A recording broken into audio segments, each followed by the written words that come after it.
is prepared by the U.S. Army Research Institute of Environmental Medicine.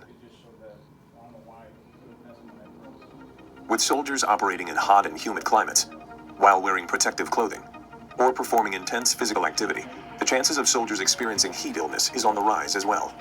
Many heat illnesses are preventable. Through direct leader engagement and through several prevention measures, leaders can prevent dangerous heat casualties and save lives. In this video, you will learn about arm immersion cooling, as well as other preventative measures against heat illnesses and injury. Your body normally cools itself down in hotter temperatures through sweating.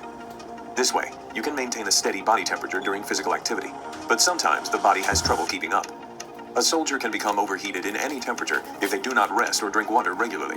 However, if a soldier generates too much heat during intense exercises in hot and humid conditions, the body can't always cool itself down fast enough to maintain a steady body temperature. Your body will gradually store more heat until heat illness occurs. Remember, there are 4 things the Army practices to prevent heat illness in soldiers. Number 1. Use the WBGT index to determine safe training conditions. WBGT stands for wet bulb globe temperature. Sunlight, temperature, humidity, and wind speed are used to calculate the WBGT number. By matching the WBGT number with the workload your soldiers are doing, you can see how often soldiers should be working or resting, and how much water they should be drinking each hour. You can find the WBGT index in USAREUM's TB Med 507 or in the TRADOC Regulation 350-29. Number 2. Know your soldiers. Give soldiers time to adjust to warmer climates and higher workloads over a period of weeks. Number 3. Limit or modify intense work. Avoid back-to-back days of hard work in hot weather, as in basic combat training, field training exercises, and road marches over 8 kilometers. Number 4. Keep hydrated. Even in lower temperatures, you can become dehydrated if you don't drink enough water while performing harder work. Remember to drink in moderation. While dehydration is a great concern, overhydration or hyponatremia is also. Drinking too much water than what is prescribed in the WBGT index can cause blood sodium levels to drop to dangerous levels. This can lead to swelling of the hands and feet, lungs and brain, as well as seizures. Untreated hyponatremia can be fatal. It's important to be on the lookout for this condition. Symptoms of hyponatremia are similar to those of heat illness, including chills, vomiting, dizziness, and decreased coordination. Monitor your water intake and keep an eye on your battle buddy. If you suspect your battle buddy is suffering from hyponatremia, they should receive immediate medical treatment. If they are awake, they should not be given more water or intravenous fluids. Have them eat salty foods instead. When in doubt, the U.S. Army Research Institute of Environmental Medicine guidelines state that you should limit fluids to no more than 1.5 quarts an hour and 12 quarts a day, regardless of how hot it is or how hard you are working.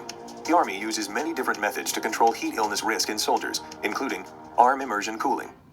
According to the U.S. Army Research Institute of Environmental Medicine, putting the forearms, hands, and fingers in a trough or a large container of cold water for a certain amount of time allows heat to transfer from the skin to the cold water. This controls the risk of heat illness and cools the body faster, so soldiers can gain more training time. Here's how you do it. All you need is a large container, ice, water, a stopwatch, and a thermometer. Place the container in a shady area and fill it with enough water to cover the forearms. Use ice to lower the water temperature. Make sure to use a thermometer. You don't want the water to be too warm. Roll up your sleeves and put both of your forearms in the water. To see how long you need to keep your arms in the water, read the arm immersion cooling instructions. The time you keep your arms in the water will depend on how cold the water is. The colder the water, the less time you need.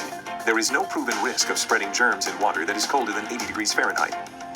If desired, you can add a capful of bleach to each container to keep the water clean and avoid spreading potential diseases.